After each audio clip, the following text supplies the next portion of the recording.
Welcome to the Laughs in the Dark podcast. Spooky you.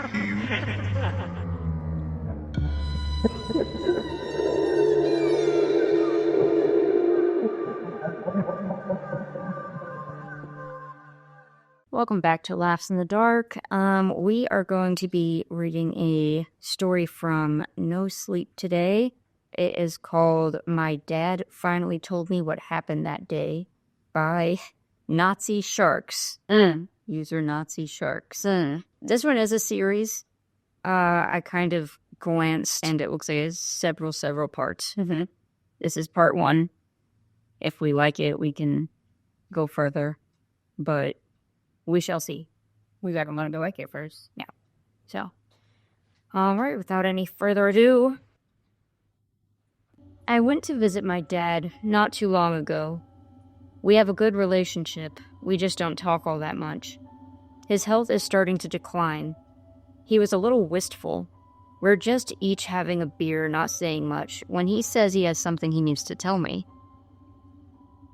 You're old enough, you may as well know. I didn't know what he was talking about, so I asked him, Remember that time I got home from work real upset and I wouldn't tell you what happened? I did remember. It wasn't something I would ever forget. He wasn't just upset, he was scared of something. I'd never seen Dad scared in my life until then. He was the kind of guy whose bar fights are town legends.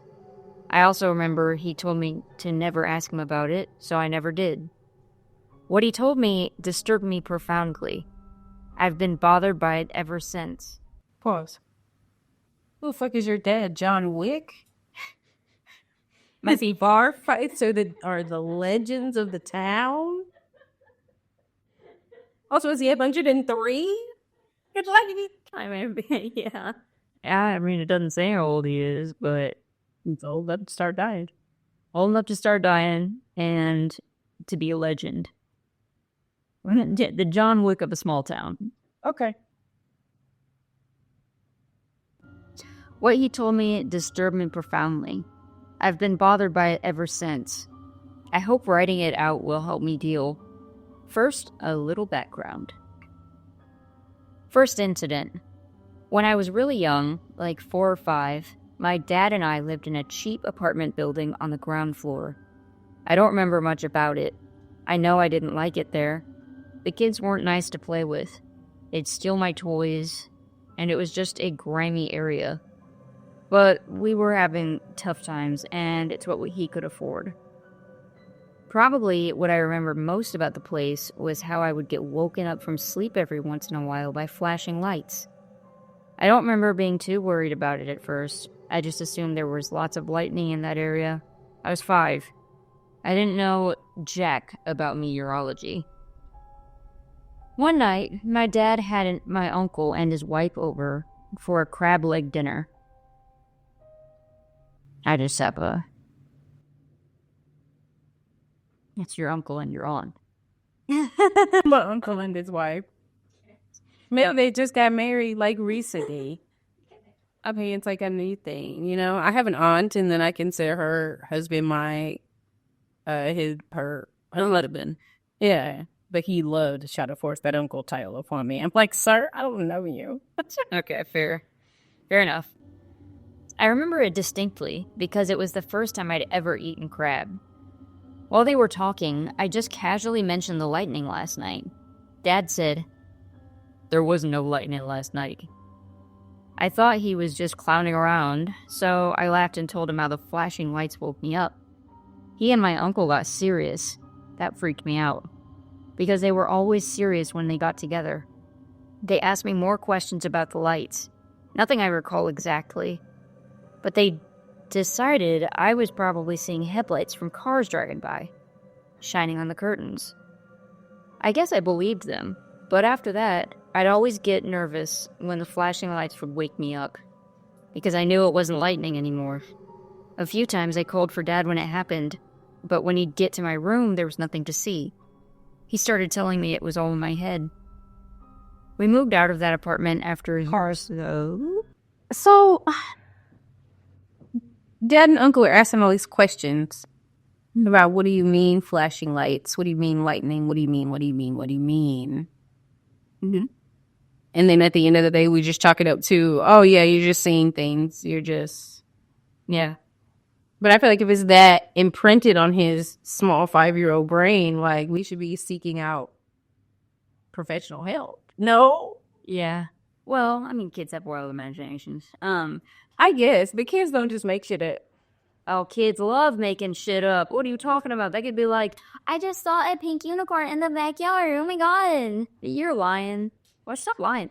There was a kid that used to tell us that he fought a 8-foot black widow in the backyard. Mm-hmm.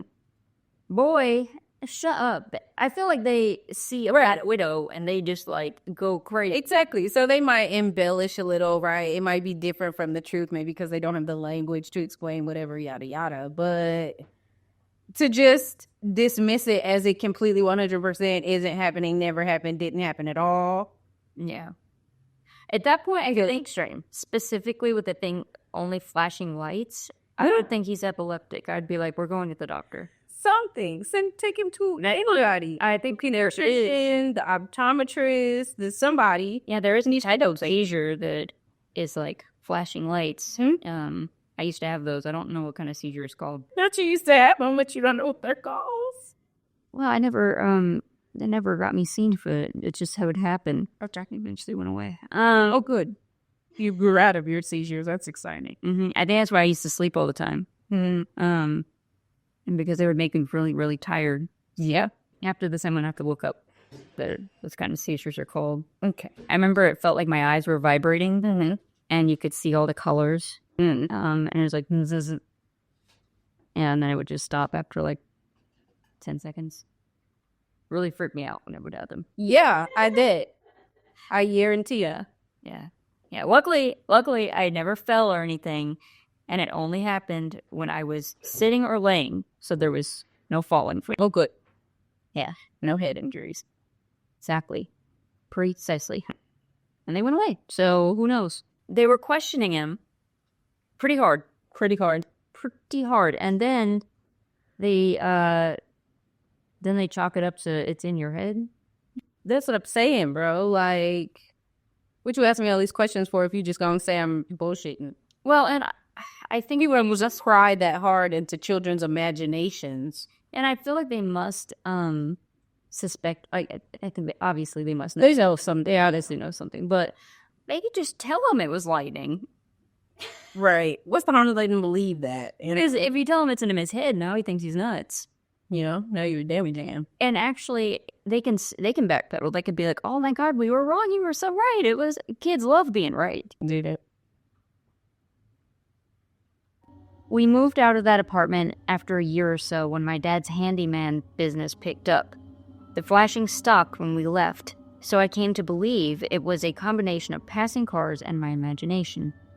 It wasn't something I ever gave much thought to again until recently. Second incident. One time, I was helping my dad out on a job. This was a bigger job, kind of rebuilding a whole house. So he had a few other guys working with us. Some of them I knew, and some I'd never seen before. I was used to it. It's what he always did on bigger jobs. I was sitting off on my own, eating my lunch and listening to my CD, Walkman. Dad generally didn't eat lunch. He'd just get into the work. So he was still busy on site. Suddenly, I noticed a guy walking towards me from the general direction of the site. I didn't remember seeing this guy before, but he was making a beeline straight for me. He was an oldish guy, his head was shaved, and he was wearing a Ramones t-shirt. He sat down beside me, way too close, and didn't say a word. No, stranger danger, stranger danger, stranger danger. Yeah, I feel like I would have started scooting as he started getting that close. I would have left. That's true. The second he sat down, especially too close to me, I would have got up and left and went and found my dad immediately. That's fair. Yeah. I took off my headphones because I didn't want to be rude, and said hi. He told me my dad was looking for me and I should get heading back as soon as I'd finished my sandwich. That was the plan anyway, but I said that was fine. To make things less awkward, I said I liked the Ramones. He didn't seem to even know who they were. I've done that. I know. We've all done that. Yeah, it's not like, God, this is not my shirt. Yeah. One time, I have this, my one shirt that says Stony Tony's on it. I think you were with me that one day, and some random guy asked me, he's like, oh, is Stony Tony's pizza really good? I'm like, I don't know, dude. I got to say Marshall's. I don't fucking know. I was with you that name. You're a phony! Hey, this guy's a great big phony! After sitting with me for a few moments longer while I ate my sandwich uncomfortably, hang on. This guy's just sitting there watching you eat your sandwich. He didn't even have a sandwich of his own. I had hoped he had a sandwich of his own. No. Okay. So what is he doing? Is he just staring into the ether? Or are you eating the sandwich? One or the other. I don't like either of those. Maybe he's pondering who the Ramones are. I don't like any of that. You could have pondered that outside on a job. What are you doing in here? After sitting with me for a few moments longer while I ate my sandwich uncomfortably, he got up and started walking away. I was relieved. I started to put the headphones back on when he stopped suddenly. I don't know why, but it freaked me out. I froze. He turned around and fixed me with the most hateful stare I'd ever seen. I didn't know what it felt like to be hated until then. It was like he wanted me dead. I remember thinking what I should do when he attacks me. But he didn't attack. He just shouted, "Someone's been sleeping in your bed, and I don't like it!"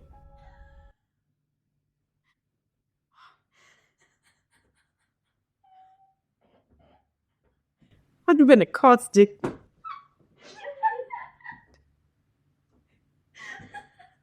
do you know who's sleeping in my bed? He didn't like it. He didn't like it. God forbid. Yeah. I would be taken so aback. I would be. I would do what he did the first time. I'd freak. I would already been with my dad, so I wouldn't have heard that. That's fair. That's true. He might have yelled it after you as he walked away, though. Oh, I'm definitely telling that. Please help. Somebody's sleeping in my bed. I don't remember have a picture of him. Literally, this guy. He stalked off, leaving me puzzled and terrified. It was probably 85 degrees out, but I was shivering. I put the rest of my sandwich away and went back to work. I asked my dad who that guy was a little later. He said he had no idea what I was talking about. I described the guy. Dad said nobody like that even worked on the site. At the time, I figured it was just some weird drunk. But now it has a whole new meaning. Things I didn't catch before stand out. Like my sandwich was still in my box when that guy talked to me. How'd he know what I brought for lunch? Pause. Did the guy say something about the sandwich? I don't remember him saying about the sandwich. Let me go back. I don't remember him knowing anything about the sandwich. Why are you worried about how he knows about your sandwich and not how he knows sleeping in your bed? It sounded like he was already eating lunch when the guy came in. I'm saying, he says, I was sitting off on my own eating lunch. Oh, okay. He told me my dad was looking for me and I should get heading back as soon as I finished my sandwich. Okay. I was sitting off on my own eating my lunch. Listen, you weren't clear, so that was not a plot twist. That's not. You were eating already. I think you're reading into it. You're reading into the wrong part. Read into it, fine. But read into the part Ricky says somebody's sleeping in your bed at night and I don't like it. Read into Mads. How did he know I was eating a sandwich? Just reminiscing on him screaming. Probably because you're on a construction site. And you said about a construction guy, and you said you were already eating your lunch. I'm not going to let that go. You're probably sitting there with your lunchbox open or something. Yeah, well, he said his lunchbox was closed, but he also said he was actively eating before the guy came up to him. So I'm confused. But even if that were the case, even if your shit's closed, even whatever, your dad says, finish your sandwich. After you scream at me that somebody's sleeping in my bed, I've forgotten about that. I don't remember anything Jeff said. Sandwich is not important anymore. I don't remember what you've said to me at all. Clearly, I did not remember anything you'd said before. Yeah. Dad's story. When I was 15, Dad was called out on a job, some house way on the other side of the bay. In the town I grew up in, you have two sides. One side of the bay has all the beaches and the mall. The other side has downtown and lots of woods. The old apartment was on the beachy side. The house he was called to was a quarter of the way to the next town on the woodsy side. So he shows up in his van with all his tools. The front yard is really overgrown, no vehicles in the driveway except a rusty husk of what used to be a 70s model Chevy. The house is in pretty bad shape, but he went up to the front door. Before he could knock, he saw a note telling him to come right in and they'd be back soon. He didn't like going into someone's home without them there because he didn't want to be accused of anything.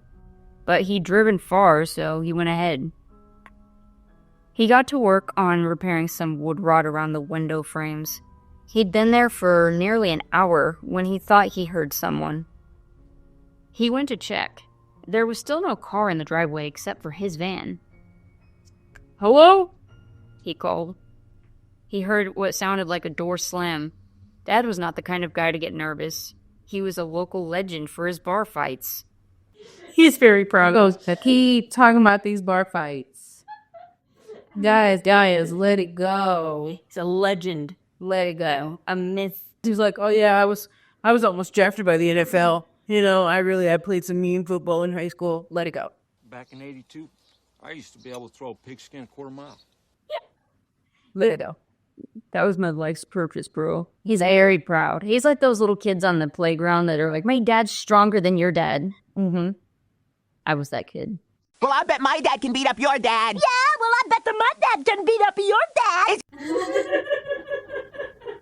He was a local legend for his bar fights, but he told me he was starting to get creeped out. And that just pissed him off. So he started stomping around the house. Oh. Manly man. Yeah, okay, see, I don't know quite how to read the mood there. He wasn't the kind of guy to get nervous. He was a local legend for his bar fights, so I'm thinking a but is happening. He's not the type of guy, but he is getting nervous, right? But he said he's starting to get creeped out. Okay, so there's that but. That just pissed him off. So he started stomping around.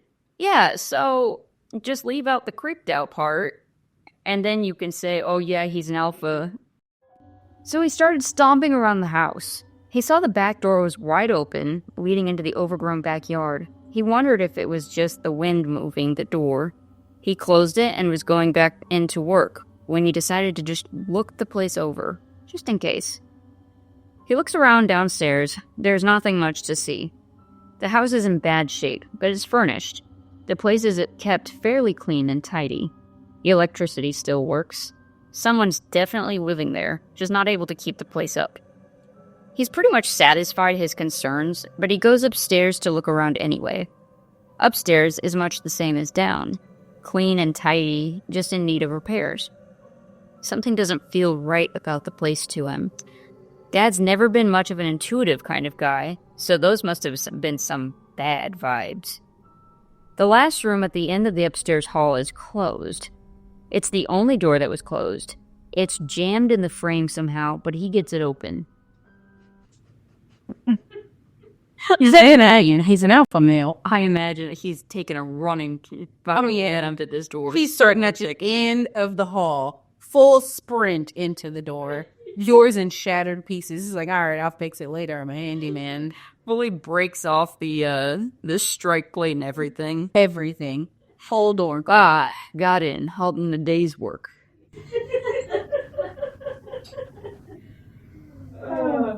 And leave no stone unturned. It's jammed in the frame somehow, but he gets it open. It's just a bedroom. All painted yellow with yellow furniture. He spots some wood rot around the window frames upstairs, too. He was told there'd only be 3 windows to do, and this one made 4. But he checks it out. When he does... I asked you to do that window.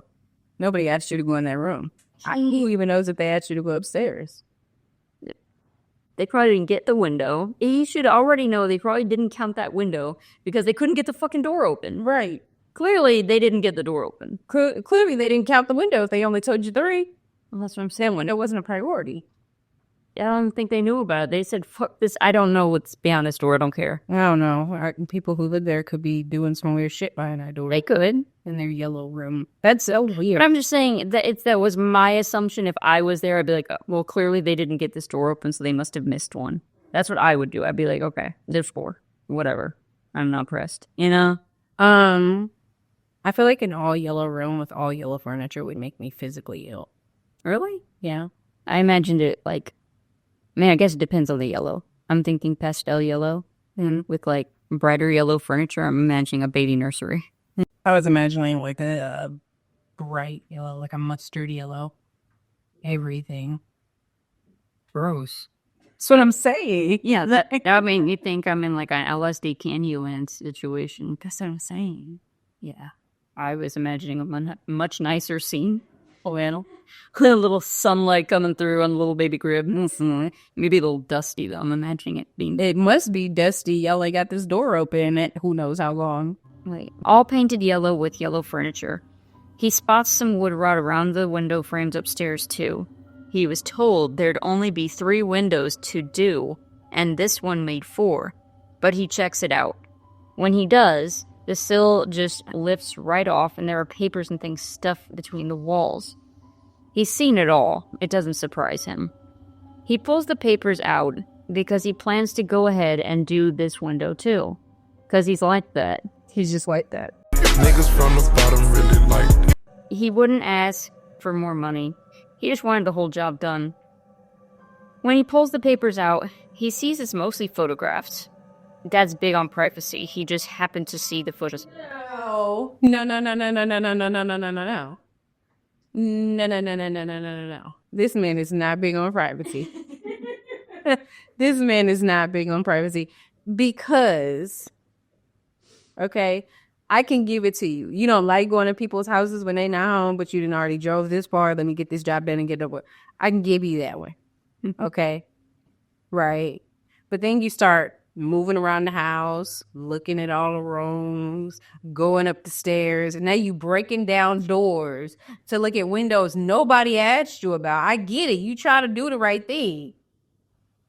But valuing privacy does not seem to be a value of his at this moment. Well, he might just be, dumb. You broke that door down to find out what was in there. Like, maybe they are saying privacy as in, like, personal information. Maybe they don't think that's privacy. Right, yes. He might just be like, no, this is just... No. This is just... When you are in a stranger's house, a bedroom, or anything upstairs is private to you. That is not your business.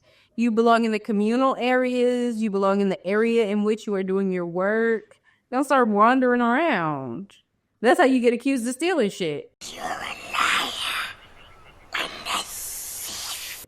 That is. That's how you so worried about being accused of something happening, you setting yourself up for the perfect accusation. Yeah, I'm sorry. I think it's really threw me. I think they both kind of... They have that... Oh, no, that's just infrastructure. That's not... Right. No, there's no social security number. Right. I don't know their date of birth, so it's fine. Yeah, it's different.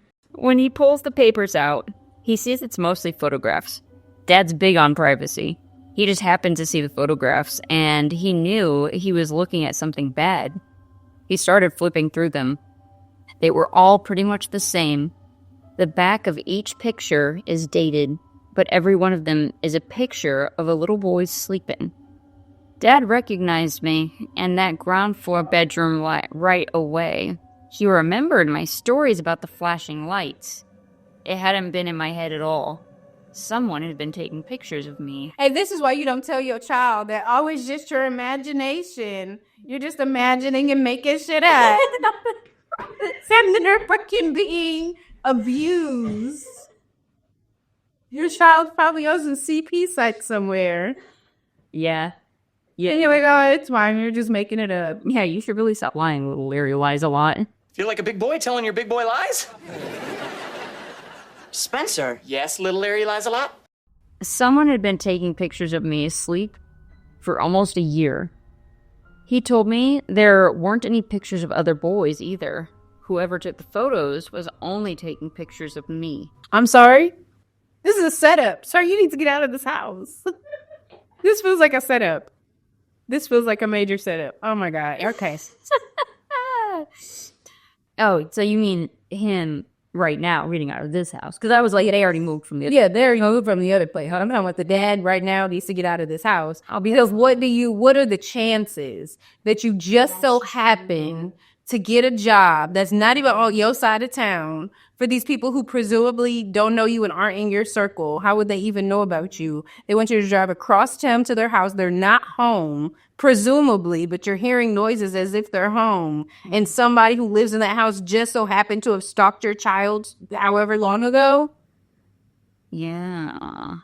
Well, I think he's like 16 now, and so it's been like 11 years later. That's even worse. That is very much worse. Very much worse. Just get out of this house, sir. Oh my God. Wow. And also, I would not get out immediately. I'm shoving my bag full of pictures, and then I'm dipping the footing out of there. Fuck your windows, and I'm also knocking the rest of the door down. Have a good night. Over. He called the police, of course. The listed owner for the house was an elderly couple living in Vancouver. They used to summer in the home, but just hadn't gotten around to it in years. They didn't even notice they were still paying the electric bill. They had no idea about the pictures or hiring my dad. It was a dead end. I had so many questions after he told me this. Same. For one, why would someone who was so far away from our apartment drive a 30-minute drive at night to take pictures of just me? How'd they even know me? How'd they fixate on that one apartment or kid? And why call my dad out to find the stash of pictures after a decade of leaving us alone? Dad actually had an answer for one of those questions. In a way, I find this creepier. Turns out, he went out to the wrong address. He wrote it down wrong. When police checked his answering machine tape for clues, he was actually called to a much closer home by a completely innocent guy. He stumbled on this house. No. Ain't no motherfucking way. The odds are so slim. Please. He stumbled upon this. Nah, your daddy still ain't telling you. No, something else is going on. There's a reason there's 7 parts plus to this. Clearly. There's a lot of mystery to unravel, because what the fuck? Right. He stumbled on this house and stash of pictures completely by a random misunderstanding. So, who left the note on the front door? I would also like to know. Me too. Oh, yeah. Who did it? And who was they waiting on, apparently? Because they don't even live here. Right. The people who own the house don't even live here. So, please. Yeah. Yeah, no, this is definitely like, I'm starting to wonder if they hacked his answering machine. Like, I'm starting to wonder if this is something supernatural or otherworldly. yeah, maybe. It's either that or an elaborate setup. So, that's the end of that one. Part 2. We can continue. You can listen to this episode on podcasts everywhere. Like, subscribe, and then we will catch you on the next one. Bye.